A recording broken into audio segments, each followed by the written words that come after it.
The Right Side with Doug Billings. Hi, ladies and gentlemen. Welcome to the show. Doug Billings here on The Right Side. Thanks for joining me. No matter where you are around the planet, we're here, you and I, shoulder to shoulder. So today on the program, who really controls your health, your money, and your children's minds? That's what we're going to talk about. From the United States walking away from the World Health Organization, again, under President Trump, and the Supreme Court stepping into decisions involving the Federal Reserve. What's going on there? Plus the digital systems that are shaping the next generation of children. This is about sovereignty, ladies and gentlemen, in the modern era. And The Right Side with Doug Billings is now upon you. Are you ready? Let's go. The Right Side with Doug Billings. Hey everybody, my name is General Mike Flynn, and I'm here to do a big shout out for my great friend and one of the best in the business, Mr. Doug Billings. Right Side with Doug Billings, Right Side with Doug Billings. Doug is the future of the airwaves when it comes to independent broadcasters and podcasters. He is the new Rush Limbaugh. He's exactly what America needs right now, looking for honesty, looking for wisdom, looking for truth, looking for patriotism. Listen to Doug Billings at Right Side with Doug Billings. God bless you and God bless America, and thank you. Ladies and gentlemen, we are winning. We're winning, winning, winning. Welcome to The Right Side with Doug Billings. Are you ready? We are not liberal snowflakes who melt away in the face of tragedy, adversity, and challenge. We are a covenant nation under God, and His divine providence is not dead and it's not gone. It is living within each and every one of you. And you will bring it to life in such a way that the world has never seen before. We never back down. We never give up. We march forward.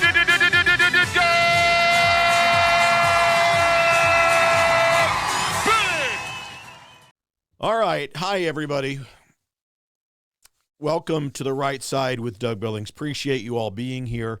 A word that gets thrown around a lot, but almost never explained thoroughly enough, and we say it without really thinking about everything that it means: sovereignty. Most people think sovereignty means borders and flags, maps or troops and treaties, or a combination thereof, right? But sovereignty at its core is something much simpler and, by the way, something much more powerful.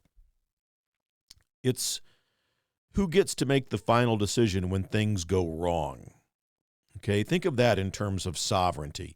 And today, the United States is making a statement about that very thing by officially moving to exit the World Health Organization, the WHO, ladies and gentlemen. Now, let me slow it down because it's important to remember and to comment fully and effectively that this is not about doctors, it's not about nurses, it's not about vaccines. This is about authority. This is about controlling crisis. This is about who governs America when fear tries to enter into the room. That's what this is all about. And it doesn't take much to have a flashback back to the times where we didn't have authority. And it was taken away because other presidents with other agendas were in the Oval Office. So let's define what the WHO actually is.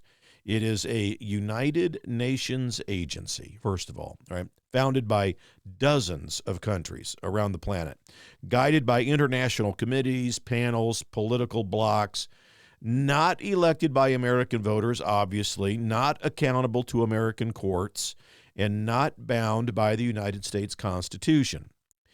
And yet, during global emergencies, it doesn't just give advice, it influences national policy. It sets global standards, and it pressures governments through trade and diplomacy, reputation. When you put all of that together, I mean, that's power, ladies and gentlemen. That's a powerful organization, not military power, narrative power, norm-setting power, moral authority power. And the United States is now saying we're stepping back and away and out of that system. So here's what the headlines are going to tell you. They say that this is about unpaid fees, it's about legal hurdles, and this is about bureaucratic process, okay? But what's really happening is much deeper than any of that. America is reasserting the idea that no international institution gets to outrank the consent of the American people. Let me ask you something. When the next global emergency happens, and there will be one, who should decide what happens in the town and in the county and in the state in which you live? Should it be your local officials, your state government, your elected federal representatives, or a committee based in Geneva? Because that's the real question behind the story, my friends. Here's how global institutions actually gain power. Not through an invasion, not through conquest, but through crisis. Every emergency creates a vacuum. And whoever steps into the role of to coordinate during the time of that crisis becomes the authority. First, they advise. That's how it always begins. Let's just give them advice. Then they recommend. Then they set expectations. And then they define what's reasonable or what's dangerous. And pretty soon, disagreement doesn't just make you wrong, it makes you irresponsible. And that's how soft power will harden into something very, very hard. Let me be clear about this, ladies and gentlemen. It's not an argument against cooperation. We are all about cooperation. Hard power, the power that can change lives and modify the way that you behave, that's something else. America should cooperate, absolutely. America should lead, and America should research, share the research materials, the results, share resources, share medical breakthroughs. All of that is glaringly obvious. But there's a difference between partnership and permission. There's a difference between leadership and submission. And the line between those two gets very blurry when institutions stop answering to the people that they affect. Think about how this plays out in real life. When a global body issues a guideline, it doesn't just stand on a desk, this guideline. It travels through corporate policies, school systems, hospital networks, airlines, insurance companies, tech platforms, all around the planet. Suddenly, a recommendation becomes a requirement. Not because of law, mind you, but because of systems. And systems are often harder to fight than governments are. That's why sovereignty isn't loud. It doesn't march. It doesn't chant. It doesn't trend on social media. Sovereignty shows up in who signs the final order, who puts their signature on that final order, who gets to say, yes, we will, or no, we won't, who gets to say, yep, this applies, or no, that doesn't apply. That's where freedom lives, ladies and gentlemen, in that last decision. So let's talk about the argument that you'll hear from the other side. They're going to say that this weakens America, that we have stepped out of the World Health Organization. But let me flip that.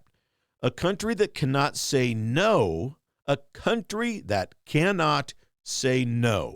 is not strong, ladies and gentlemen. A country that's got to always comply, has to always be in good standing, is not sovereign. Real leadership doesn't come from being the best follower in the room. It comes from being the standard setter. And here's the strategic question for the United States. Do we want to be one voice among many, or the nations others look to when things fall apart? Because those two are very different roles, very different responsibilities. And here's what doesn't get talked about enough. The who isn't just medical. It's political, it's economic, it's diplomatic. And health policy affects trade, travel, manufacturing, labor, education, national security, and a health designation can shut down supply chains. A travel advisory can collapse tourism. A classification can reshape global perception of a country overnight. And that's not just medicine, ladies and gentlemen. That's geopolitics right there. So when America steps away, it's not retreating from the world. It's saying something very specific to the world. We will cooperate, but we will not outsource our judgment. So let me bring this home for us, because this doesn't live in headlines, ladies and gentlemen. It lives in kitchens. It lives in school board meetings, and it lives in hospitals. It lives in small businesses that either get to stay open or they're told that they're non-essential. Remember that word? Non-essential. Who decides that? You see, that's sovereignty. And what makes this moment so important is what's coming later in the show today, because it's not just about health. In the next block of this show, we're going to talk about money, specifically who controls it, who protects it, and who answers for it when it fails. Because whether it's your body, whether it's your bank account, or your child's mind, the question is always the same. Who gets the final say? Ladies and gentlemen, this is the right side. This is how we roll. And when we come back, I'm gonna step into a Supreme Court battle that could redefine the relationship between the American people, the President of the United States, and the most powerful financial institution in the world, our Federal Reserve. And I think it's worth talking about. The Supreme Court, the Federal Reserve. Who controls your money? Because if we just talked about who controls your health during a crisis, this section of the show is about something just as personal. And in many ways, it's just as powerful, if not more so. Who controls your money? Not the bills that you have to pay, not the money that's in your wallet necessarily, but not the numbers that are in your bank app, but the invisible system that decides how expensive your mortgage is going to be, whether your credit card grows or shrinks, how much your savings account will be worth next year, and how your paycheck how far it goes at the grocery store. And right now, the Supreme Court of the United States is being asked to weigh in on a question that has seriously been ignored, hasn't been tested at all in over a century. Can the President of the United States remove a sitting governor of the Federal Reserve? That's the question. Now, let's take a look at it, because this is one of those stories that gets buried under legal jargon and economic language. And most Americans are never told why it actually matters in their lives if this can be done or not, if a president can remove a governor of the Federal Reserve. So, in case you're from Raytown, Missouri, let's just look at what is the Federal Reserve. It's not a bank in the way that you think of a normal bank. It doesn't take deposits. It doesn't give you a checking account. The Federal Reserve is the central nervous system of the American economy. Okay? It controls interest rates, money supply, lending conditions, emergency funding for banks and institutions, and in simple terms, it decides how easy or how difficult it's going to be to move money through the economy. And when money moves easily, businesses expand, people borrow, and homes get built. When money tightens, everything slows down. Jobs, housing, investment, growth, all slow. Now, there's a tradition. For over 100 years, the Federal Reserve has been treated as independent, okay? Meaning that it doesn't answer directly to the White House. It doesn't take daily political direction from Congress. Its governors serve fixed terms, protected from being fired for political reasons. The idea itself is fairly simple. If politicians controlled interest rates, they could lower them before elections, juice the economy, and pass the bill on to the next administration. So the system was designed to put a wall between political power and monetary power. And now that wall is being tested in the court. The case before the Supreme Court centers on Lisa Cook. She is a sitting governor on the Federal Reserve Board, and the president attempted to remove her, citing misconduct and various other legal concerns. And the legal question is not whether or not you like her. It's not whether you trust her. The question is this: does the Constitution give the president the authority to fire leaders of so-called independent agencies? Or are those agencies insulated, even from the elected head of the executive branch? Let me translate all of that into real-world language. If the court says the president can remove a Federal Reserve governor, it means that the Federal Reserve becomes more accountable to elected leadership. But it also means that the Federal Reserve becomes more vulnerable to political pressure. If the court says the president can't remove a Federal Reserve governor, it means the Federal Reserve remains insulated from politics. But it also means that one of the most powerful economic institutions in the world remains largely insulated from you, the voters. So this is the tension. Stability versus accountability. Independence versus democracy. Expertise versus consent.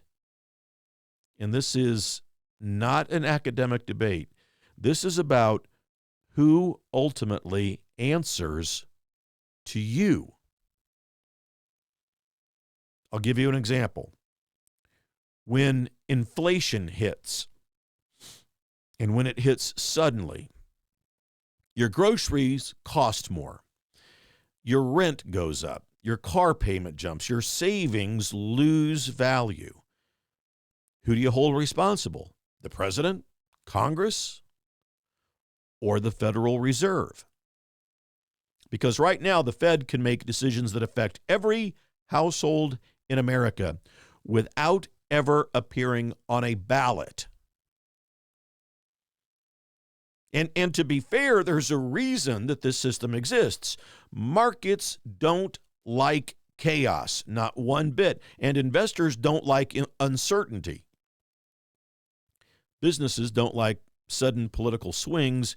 And the idea behind Fed independence is to create predictability. A steady hand on the wheel regardless of who wins an election. That's the idea. And that stability is part of the reason why the dollar remains a global reserve currency. But as always, there's always two sides to a coin, right? The other side to this coin is stability without accountability can become detachment, and detachment can turn into distance, and distance can turn into disconnection from the real economy that people live in. To put it another way, when a factory closes in a small town, the Federal Reserve doesn't see the town. It sees a data point, okay? When a family can't afford a home, the Federal Reserve doesn't see the family. It sees a housing index. If you're retired and if your retirement savings shrink, the Fed doesn't see a lifetime of work. It sees a bond market adjustment. That doesn't make them evil, these people that sit on the Federal Reserve Board. It makes them institutional. And institutions, by design, think in systems, not in human stories. So the Supreme Court now stands in the middle of a philosophical crossroads. Should the people, through their elected president, have a direct line of authority into our central bank? Or should the central bank remain a technocratic institution shielded from the political winds of our times? And here's where the issue gets even bigger. This case doesn't just affect the Federal Reserve. If the court expands presidential removal power, it could ripple across regulatory agencies, commissions, boards, bureaucracies. It could reshape how much control the executive branch itself has over the entire administrative state. And it is not about one who sits at the Fed. It's not about just one person. It's not about one seat. This is about the architecture of American governance. And let me tie it back to what we began speaking about in this program. Health institutions, financial institutions, all of them operate at the same space. They are powerful, they're permanent, and they often, very often, outlast administrations. And they shape the daily life of everyone in the United States more than most laws that are passed by Congress. This is the bureaucracy that you've seen President Trump in many ways reduce so significantly, especially when the government shut itself down last year. Bureaucrats can control your life more than the laws that are passed in Congress. So the real question is, in a constitutional republic, should power flow upward to permanent institutions, or should it flow outward from the people? Because once power becomes permanent, it rarely becomes humble. Now, to be perfectly clear, there is no perfect answer here, because political control can lead to abuse, and institutional insulation can lead to arrogance. The American system was built to live in tension, not in resolution. You have to understand that. The American system was built to live within tension, not resolution. Checks, balances, push, pull. That's friction. It's not a flaw. It is a feature of our form of government. But what matters is that you know that this is happening. That's why I want to talk with you about this today. Because when a Supreme Court decision comes down, the headlines are going to be short, but the consequences will be very long. They'll show up, these consequences will show up in interest rates, lending standards, credit markets, inflation policy, and economic confidence across the economy. In other words, they will show up, ladies and gentlemen, in your life.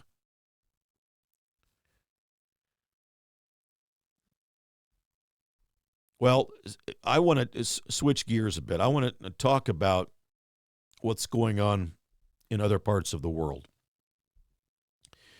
It affects us here, what's going on. Iran specifically, terrible tragedy. Iran's days are numbered. Their government is numbered. They've got, proxies, minions. They've got drug lords. They've got tribal leaders. They export chaos. They test American resolve. They're doing it again. They're acting up. We've talked about institutions in this program today, and money and power. But power that doesn't wear a uniform, ladies and gentlemen. In the modern world, conflict doesn't always come, with tanks rolling across a border.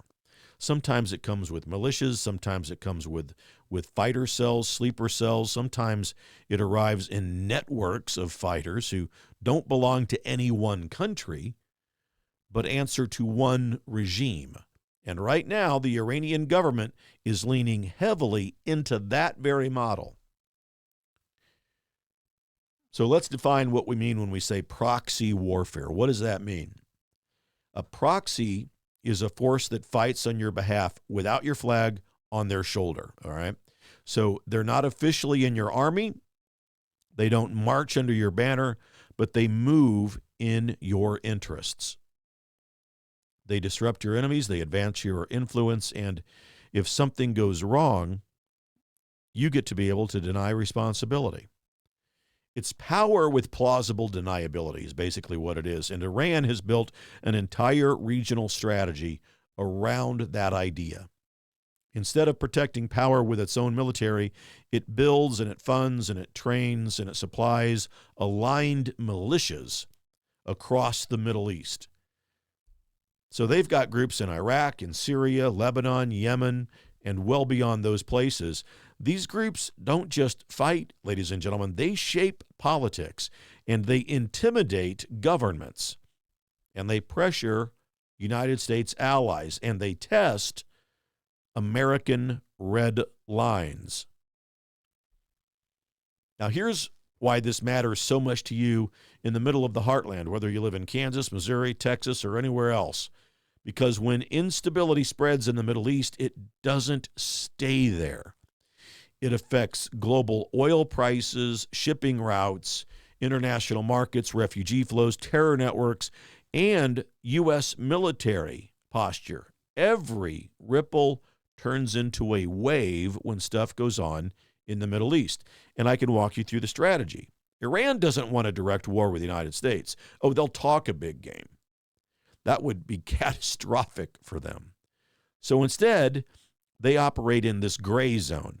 They push here, they test there, they escalate just enough to gain ground, but not enough to trigger a full-scale response. It's like leaning on a fence, not trying to knock it down, just seeing how far it bends, right? So the militias act as early warning systems, pressure points, and bargaining chips in a lot of ways. And if Iran wants leverage, especially in negotiations, tensions begin to rise. If Iran wants relief from sanctions, things suddenly calm down. Conflict becomes a dial that Iran can turn up or down depending on their circumstances and what they want to get out of their circumstances. So let's talk about what this does to American credibility, because deterrence isn't about giving a speech.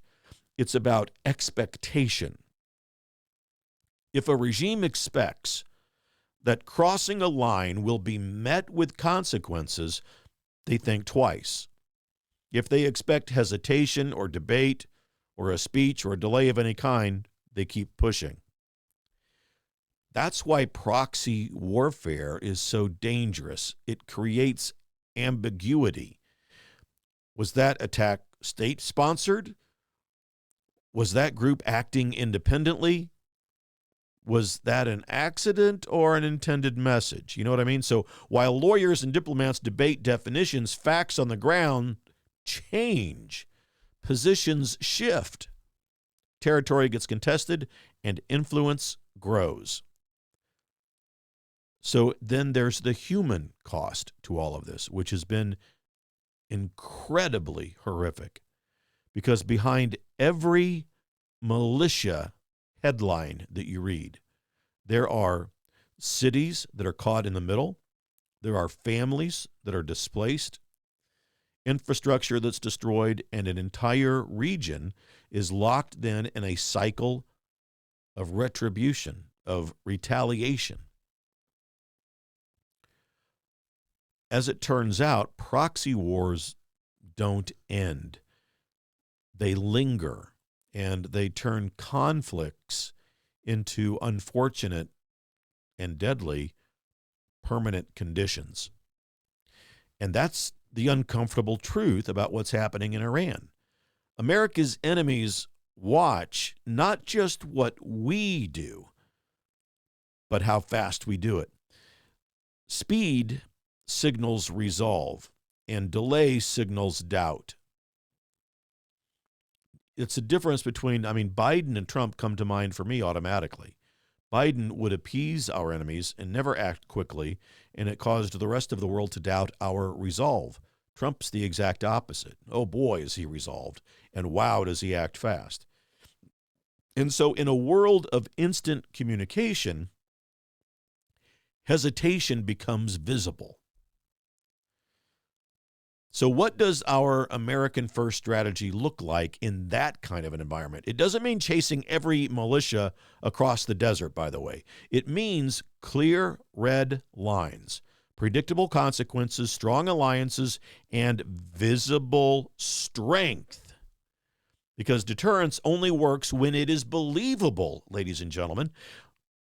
Let me break down the tools in this. I'm not talking about slogans. I'm not talking about sound bites. Tools, okay? Sanctions that target money, okay? The way that money flows. Not just the money that belongs to public figures, but then there's intelligence partnerships that disrupt networks before they move, right? Regional alliances that share the burden of the stability that they want to achieve, and then defending and positioning, defensive positioning that protects things like shipping lanes, airspace, and the infrastructure within any given country. That's not, it's not about conquest. It's about really the containment of chaos. And this ties back to what we were talking about earlier. Health institutions, financial institutions, security institutions, all three operate in a system of trust. When trust breaks down, markets will begin to wobble, undoubtedly. Alliances will begin to strain, and conflict will begin to spread. You can count on it. Stability isn't built in isolation. It is built in credibility. Now, a lot of things don't get said enough in the media these days. Here's one of those things. Weakness doesn't invite peace, all right? It invites competition. And competition in unstable regions of the world often turns into real conflict real quickly. In plain terms, if America steps back, somebody else is going to step forward. And that someone else is not always a country that shares our values, not always a friend, not a country that often shares our laws or our vision or our ideas of what human dignity really is. Power abhors a vacuum, doesn't like it. And I want to bring the global conversation home because the same question that we're asking about the Middle East, we have to ask about the United States. Who enforces the law here? And who sets the rules? And what happens when authority is challenged from the inside? Domestic activism, federal authority, and why internal stability is not a political issue. It is a national security issue. And we're seeing it play out, aren't we, in America? I think domestic law, federal authority, internal stability, national security. One state, Minnesota, comes to mind immediately, doesn't it? What happens when authority is challenged from the inside? Because here's a truth that most people don't want to confront. A nation that cannot enforce its own laws becomes vulnerable everywhere else. And that's, I think you'll agree, part of the liberal agenda. Let me start with a story that on the surface looks local. In Minnesota, an alleged ringleader behind a mob that stormed a church, I'm sure you all heard the story, during an anti-ICE action was arrested. Okay, so a community organizer, a paid organizer. Now, depending on what media you follow, this gets framed as protest, activism, civil disobedience. But let me tell you, and let's look together at what really happened. This was not a sign. It wasn't a chant. It wasn't a march on a sidewalk. It was direct confrontation with federal law enforcement. And when federal authority is physically challenged, it comes across very simply as crossing a line from politics into governance. And here's why that matters, my friends. Federal agencies exist because the Constitution creates a national government, not just a collection of states. There are areas where federal law is supreme. Borders, immigration, national security, interstate commerce, okay? You can debate policy.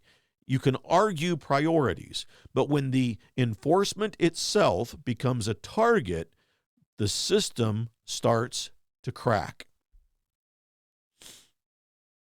So widen the lens a little bit with me. Look at what's happening in now Virginia, where a series of legislative and executive actions are being pushed that critics argue that would weaken law enforcement, reduce penalties, and reshape criminal justice standards in that state, and possibly ripple out throughout the country.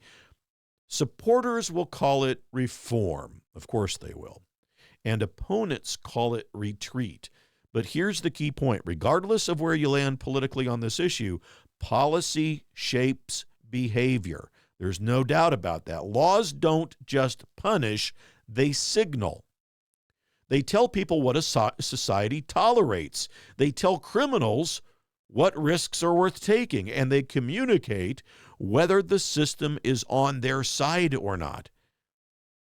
And this is where internal stability becomes a national security issue, because criminal behavior networks don't respect city limits. They could care less. They don't respect county lines. They don't respect state borders. They move through transportation corridors, through work enforcement zones, and through jurisdictional confusion, because we don't know what jurisdiction is this. I don't know. So the criminals have a field day because a lot of people don't know the boundaries. Now, when one area there becomes soft, it becomes a hub. And I'll connect it back to what we talked about in the Middle East. Just like foreign regimes use proxy militias to test American resolve, domestic actors who are paid or not to show up and become these kind of professional protesters, domestic actors will test the authority of the United States here at home. And you can see it play out in front of us. They push, they see what happens, they escalate if nothing happens, and the pattern becomes the same. The scale is a little bit different, but the pattern's the same. And then you've got people usually on the radical liberal left who will create bailout funds and GoFundMe accounts for the criminals so they can get right back out on the streets again. Federalism. We have to talk about it. A word that, we talk about federalism, don't we? And I think that if you were honest, we would all admit that since we don't teach civics in schools anymore, federalism isn't really a word that's explained thoroughly enough. The United States was built on a layered system of authority. Local, state, and federal. Each level has its own role, and each level has its limits. The system works when those layers cooperate. It breaks down when they collide, when they don't cooperate. So the balance, how do you get there? Local governments handle community needs. States shape regional policies, okay? And the federal government protects national interests. Immigration enforcement sits right in that third category. It's not a neighborhood issue. It is not a county issue. It is a national issue. And I want to be really clear, this is not about being anti-protest, not at all. Americans have the right to speak, to assemble, to criticize their government. That's not weakness, that's strength. But there's a line between expression and obstruction, between speech and force, right? And between dissent and the disruption of lawful authority. And the disruption of lawful authority is why a woman by the name of Renee Good lost her life. It's very tragic. And when that line gets crossed, the questions become, well, who enforces the law? And if the answer becomes nobody, then the law becomes just a suggestion.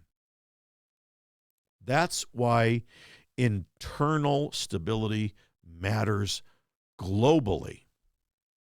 Our allies watch how we govern ourselves. They do.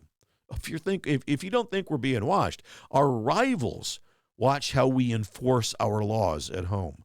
And if they see hesitation, division, or paralysis, they factor that into their geopolitical strategy. A country that looks uncertain at home looks uncertain abroad. It's that simple. It's that fundamental. And when we put it into practical terms, when a nation struggles to control its borders, its streets, its institutions, it sends a signal. And not just to the people, the citizens of that country, but to the world. And that signal says pressure works. And once pressure works, it gets applied and applied and applied more often. Now, what about the human side in all of this? Because behind every policy debate, there are real people.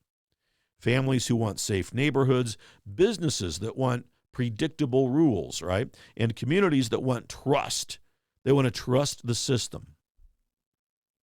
When law enforcement is weakened or politicized, trust begins to erode. And when trust erodes, cooperation disappears.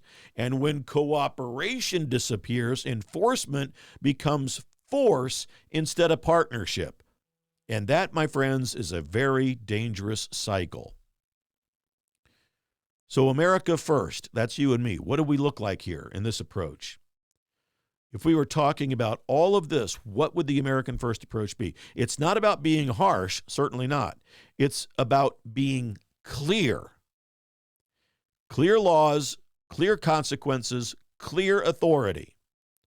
A system that people understand, even if they disagree with it, is stronger than a system that no one believes in. Again, health institutions, financial institutions, security institutions, law enforcement institutions, all of them depend on legitimacy, not just power. Legitimacy comes from transparency and accountability and consistency. When those disappear, so does confidence. Confidence in the system. That's what legitimacy requires. And so I want to now turn to children in our society, the future of our republic.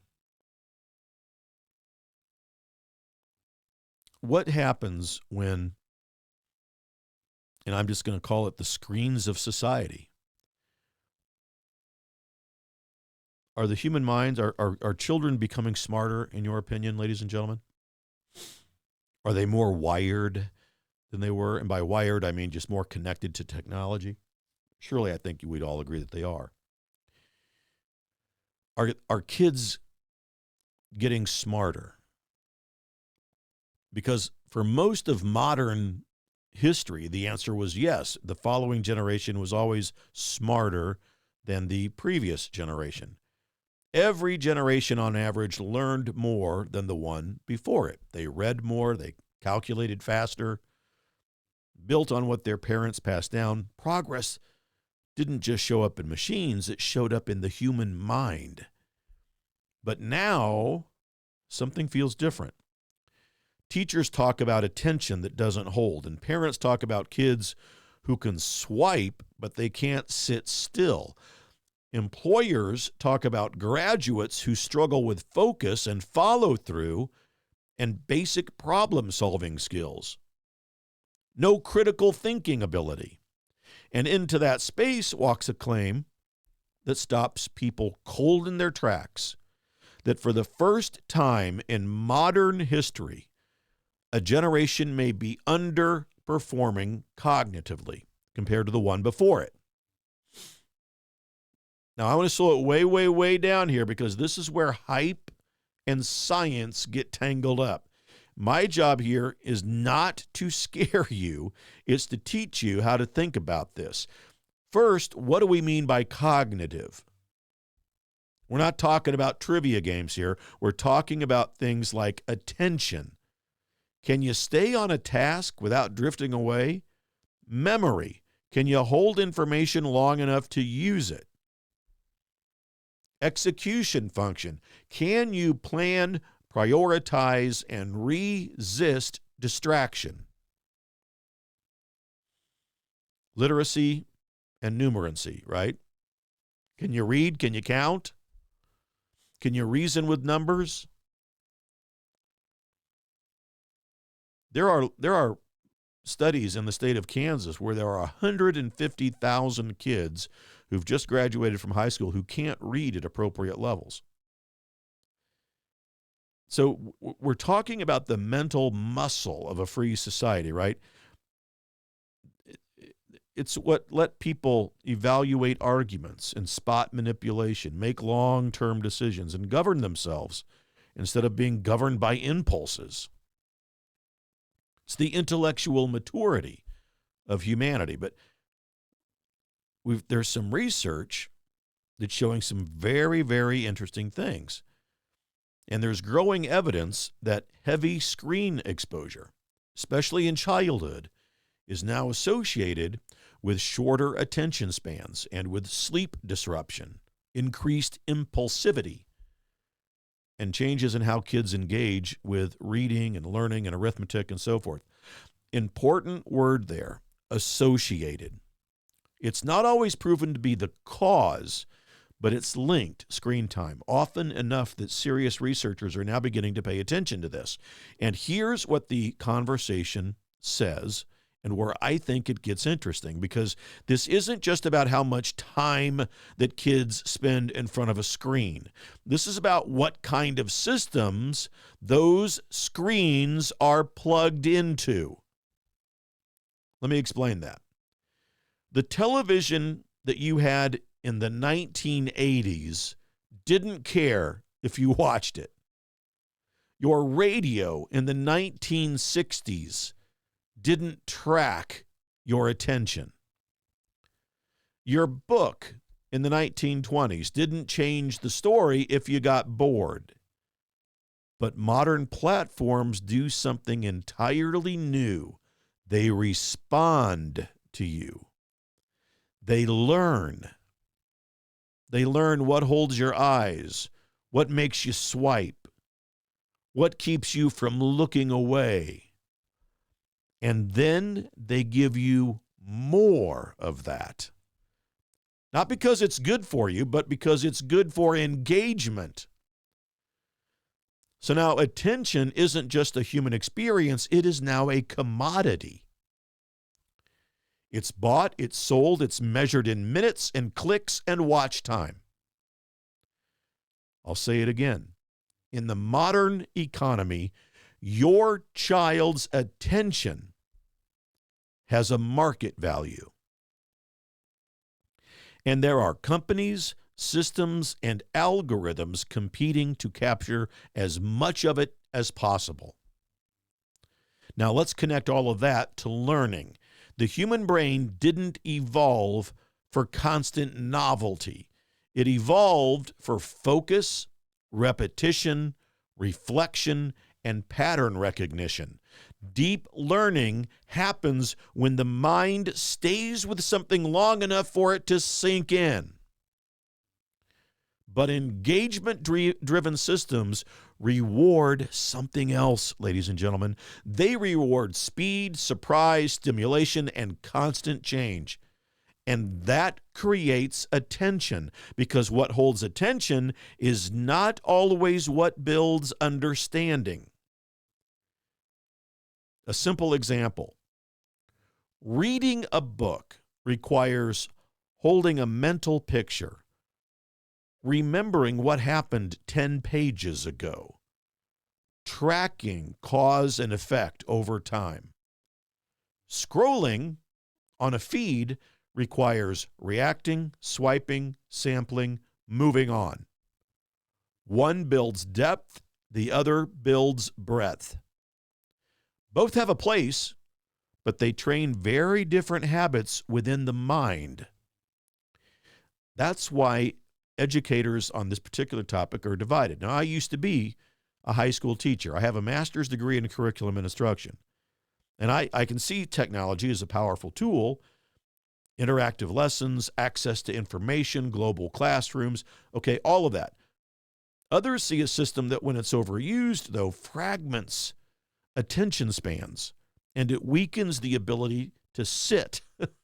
It weakens the ability to sit still, and difficulty then matters. I agree. I see this with screen time, because real learning is oftentimes uncomfortable for us. You don't get algebra the first time. You don't get history in a headline. You wrestle with these things. You struggle with them. You think about them, and you stay with it. So now let's talk about the claim that gets people the most upset. The idea that kids today might be less cognitively capable than previous generations. And the honest answer is that the data on that is mixed. Some measures showed declines in things like reading comprehension and sustained attention. Okay. Other measures show that there are gains in visual skills and digital navigation. Fair enough. So what may be happening is not a simple rise or a fall. It may just be a shift. We're training different kinds of minds for a different kind of world. And that's where the real question lives. Not are kids smarter or dumber, but what kind of intelligence are we cultivating? Because a society optimized for speed and reaction and for stimulation will produce people who are very good at scanning, responding, adapting, and switching. But it may struggle to produce people who are good at sustaining focus, delaying gratification, or long-term planning. Deep moral reasoning becomes an issue because there's not critical thinkers anymore. And those skills matter in a republic. That's why I'm such a big fan of putting back, in school, high school, and maybe even grade school curriculums, philosophy, arithmetic, civics. Philosophy creates critical thinkers, ladies and gentlemen. So I'll tie this back to everything that we've talked about today: health decisions, money systems, foreign policy, law enforcement. All of them assume something about the citizen. They assume a person who can pay attention, evaluate claims, resist emotional manipulation, and think beyond the moment that they're in. A free society doesn't need just laws.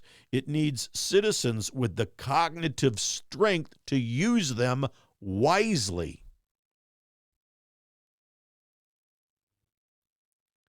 And what about, the economics of attention becomes a topic, and that's exciting to me to talk about. I mean, if I were a teacher today, the economics of attention, think about that. What screens might be doing to the human mind, how it affects them, why the system looks the way that it does. Because what we see on screens didn't happen by accident. It happened because attention became valuable. And when something becomes valuable, a market then begins to form around it. So let's start with a simple truth. Most of the platforms that people use every day are free. You don't pay to open up an app. You don't pay to scroll. You don't pay to watch.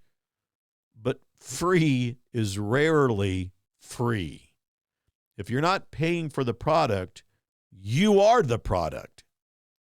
Here's how modern attention economy works. Companies make money by showing advertisements, selling data, and shaping consumer behavior. And to do that, they need one thing above all else: time. Not hours, not even minutes. They need moments, because moments add up. So platforms are designed to answer one constant question: what keeps this person here longer? Fred, hey, we got the team on this? Well, that's it. What keeps people here longer? The question is not for them what helps the person learn, what builds character, what improves their life. Those aren't the questions, just what makes them stay here. And that's where algorithms come in.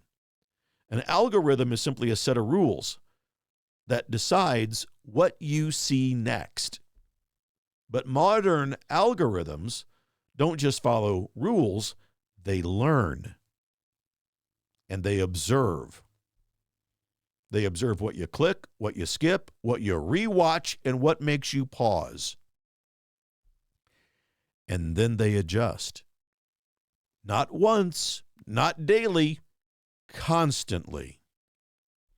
So over time, your feed becomes a mirror, not of who you want to be, but of what holds your attention most easily.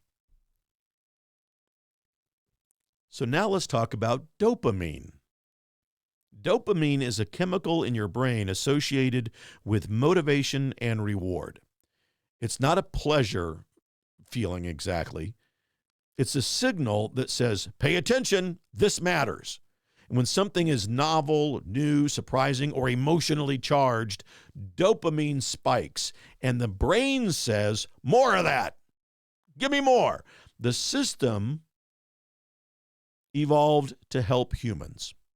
That's a real system within our bodies, and it evolved to help us survive, to find new food, to avoid danger, to get new opportunities. But in a digital environment, novelty is infinite.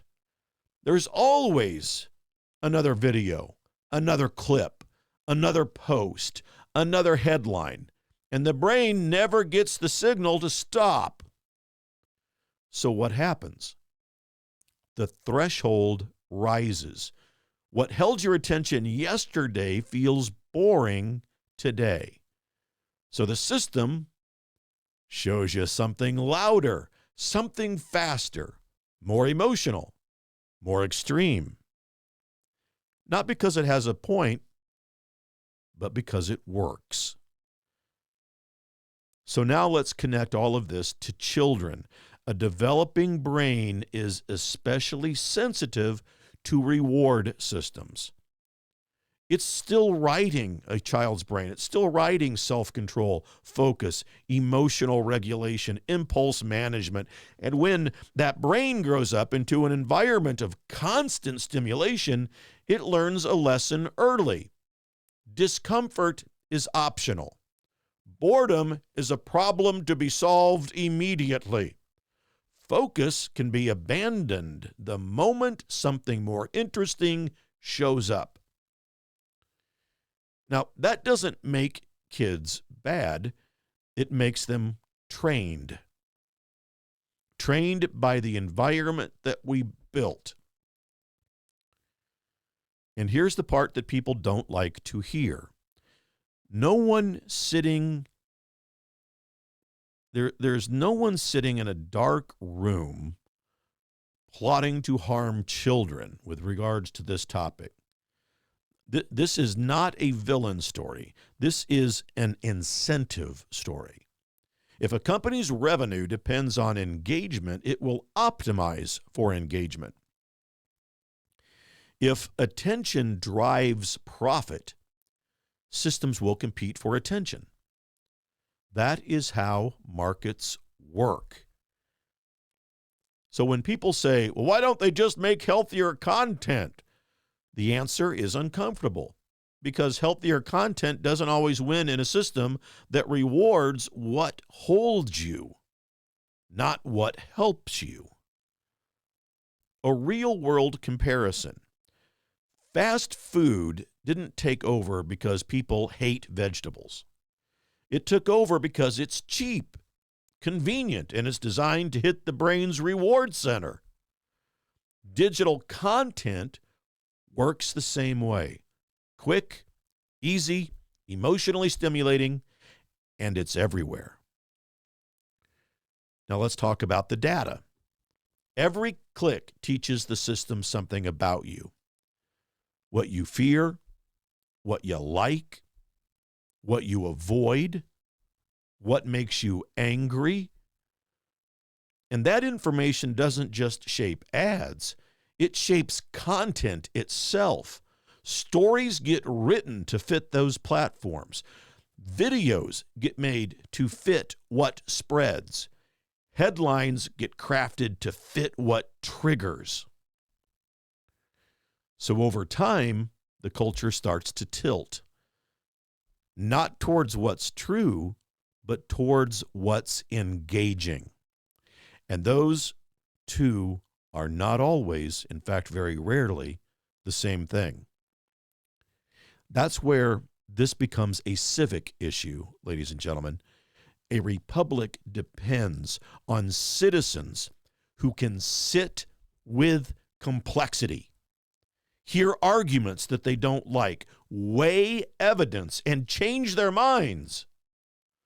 But an attention economy, an economy that has only your attention as its goal, thrives on speed, emotion, tribal identity, and reaction. One builds deliberation, the other builds momentum. And momentum is powerful. It can move markets, it can move crowds, and it can move elections. And we can take all of this back to the earlier parts of this program: health narratives, financial confidence, foreign conflicts, domestic law. All of them now live in a media environment shaped by engagement incentives. What spreads is not always what's accurate. What goes viral is not always wise. So the real question isn't just, are algorithms affecting us or influencing us? Of course they are. The deeper question is, what kind of society do we become when our public square is governed by systems that reward reaction instead of reflection? There are moral dimensions to this, because now artificial intelligence can generate content at scale. Not just posts, not just videos, entire streams of material tailored for your engagement, delivered endlessly to you. If you believe one thing, you're going to get that in your feed.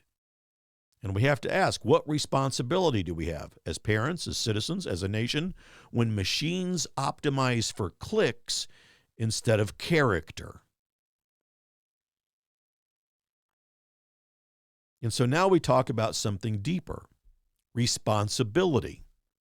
Because the first time in human history, we've built machines that can create culture at scale. Not just distribute it, generate it. Stories, images, videos, voices, entire worlds of content produced not by people with values, but by systems with goals. And the goal almost always is the same: engagement. Artificial intelligence doesn't understand childhood, innocence, meaning, moral development. It doesn't know what a child should or shouldn't see. It knows what gets watched. It knows what gets shared. It knows what holds attention.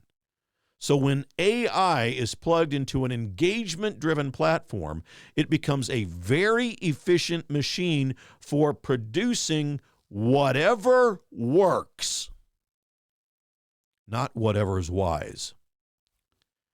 Now, that's not an accusation. That is a design reality. A system built to optimize for a metric will optimize for that metric. If the metric is to watch time, you get content designed to stretch watch time. If the metric is clicks, you get content designed to trigger clicks. Value doesn't enter the equation unless someone puts them there. but children, because this is where the moral question becomes unavoidable.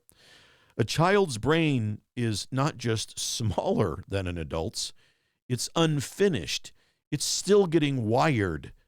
Empathy, self-control, fear response, trust, identity. And the environment that the brain grows up in becomes part of its structure. So when a child spends hours a day in a digital environment, that environment isn't just entertaining, it's training. It teaches what gets rewarded, what gets ignored, what gets repeated, what gets amplified. And the uncomfortable part of that, a lot of what holds attention, especially for young minds, is bright, fast, emotional, dramatic, sometimes frightening, sometimes confusing. Not because somebody wants to scare kids necessarily, but because those features are powerful at stopping the scroll. So the question becomes, who decides what a child should be exposed to in a system that's automated, personalized, and always on? Is it parents, schools, companies, governments, algorithms? Because right now in many households, the answer is quietly becoming the feed. So let's talk about scale. In the past, if somebody wanted to influence an entire generation, they had to write books, make movies, build schools, right? Train teachers. And that all took time. It took effort. It took accountability. Now, a system can generate millions of pieces of content in a day, tailored to different tastes, delivered to different screens, adjusted in real time. It's not just communication, it is environment creation. And environments shape people. Cities shape behavior, schools shape values, families shape character. And now digital spaces are shaping children. They are shaping childhood. And so that brings us to the moral crossroads. Do we treat digital platforms as neutral tools like books and pencils, or as powerful environments like schools and neighborhoods? Because if they're environments, then I think the people who build them are, in a sense, architects of a childhood. Architects can carry responsibility. They do, and they should. But let me be clear. This is not a call for censorship. This is not a call for bans. This is a call for honesty. Honesty about what these systems do, honesty about what they are designed and how they are designed, and honesty about who they benefit. A simple comparison. We regulate food labels, car safety, medical instructions, building codes, those kinds of things. Not because we hate companies, but because we recognize that systems can harm people even without a bad intention. So the question isn't, should technology exist? Of course technology should exist. The question is, what duty of care comes with building systems that millions of children live inside of every day? Now let's bring it back to America. A free society depends on families. Families depend on trust. Trust depends on knowing who has influence over your children. If that influence becomes invisible, automated, and unaccountable, freedom doesn't disappear in a moment, it erodes quietly away. And here's the deeper danger. When people feel overwhelmed by a system that they don't control, they often look for someone else to control it for them. That's how freedom gives way to regulation, not through ideology, but through exhaustion.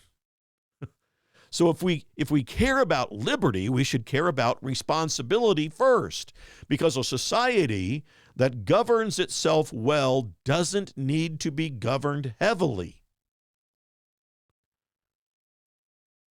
And I want to, close this out by talking about something practical, not theory, not technology, but choice. What can parents, communities, and schools and citizens actually do right now to protect cognitive independence in a digital world? Because the future of a free society doesn't just live within laws, it lives in living rooms. We have choice. And we can talk about systems, about power, technology, markets. Your choice is more powerful than all of those. Because in a free society, the most important institution is not a court, it's not a bank, it's not a platform. The most important institution in a free society is family. And so I'll start here. America does not ban its way to strength, and it doesn't mandate its way to wisdom. It teaches its way to those things. And teaching doesn't start in classrooms, it starts at kitchen tables. It starts in a living room, and it starts with conversations that don't fit into a notification box, right? So what does an American response look like here? Not a policy paper, it's not a regulation, but a culture of attention, a culture that treats focus, reflection, and self-control as strengths, not as an inconvenience. And so parents, because no algorithm knows your child, no platform loves your child, no system worries about your child's future, you do.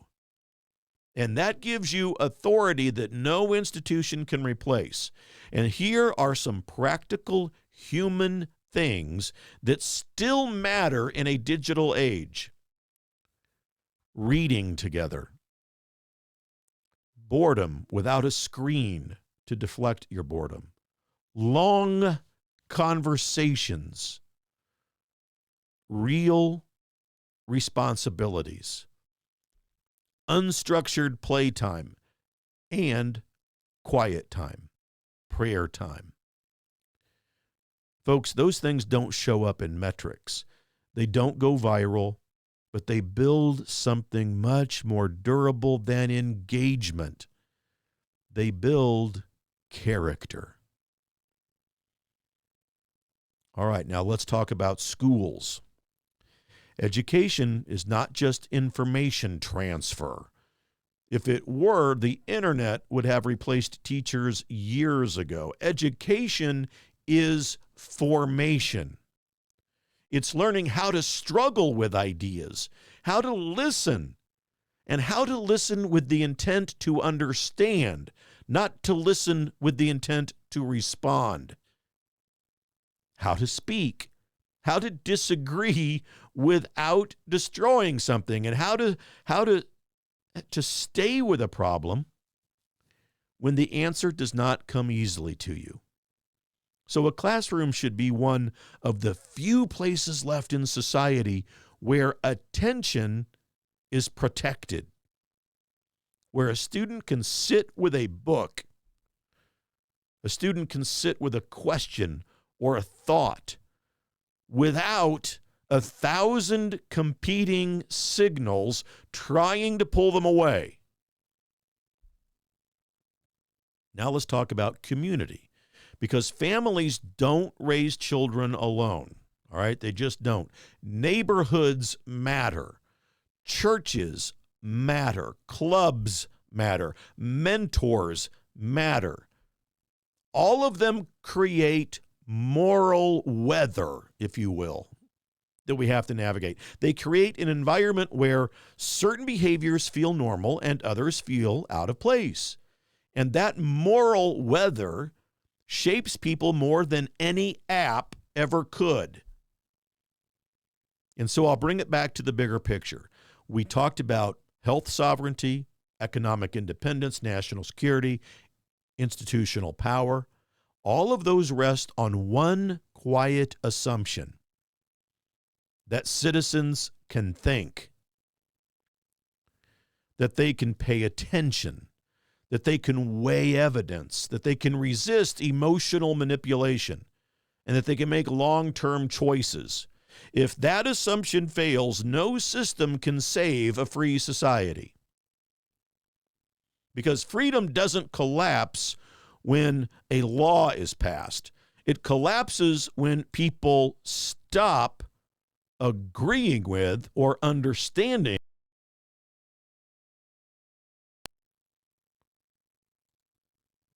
Now, here's where I want to leave you.